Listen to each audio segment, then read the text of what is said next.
Today, I'm going to talk to you guys about your Windows security features, specifically the locks.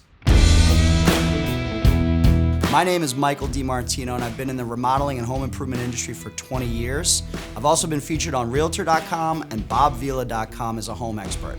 Let's take a look at these locks. Believe it or not, once in a while we receive a service call for someone that's having trouble with their locks. They either can't lock it or they can't unlock their windows. I'm here to show you what the most common culprit is. Your windows have a feature which is called an interlock, which there's a fin on both the bottom and the top sash that when our center meeting rail comes together like so, the interlock is supposed to, intertwine like that. We're gonna give you a close-up of that. But what happens is people who have been accustomed to having to slam their window shut over the years will sometimes bump the interlocks, which causes the top sash to just pop down a hair. And then when you try to lock your window, it doesn't work.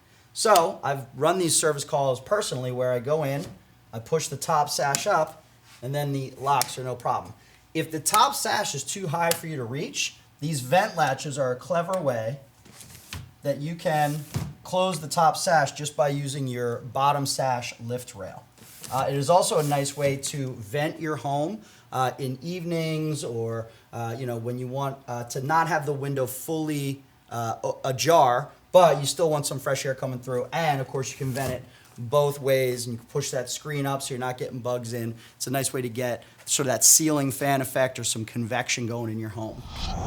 If you guys found this video helpful, please give us a like and subscribe, and don't forget to tap the bell icon so that when we post new content, you get notified first. If you have any further inquiries or questions, don't hesitate to call us at 888-REMODEL or visit our website at powerhrg.com. Thanks a lot for watching.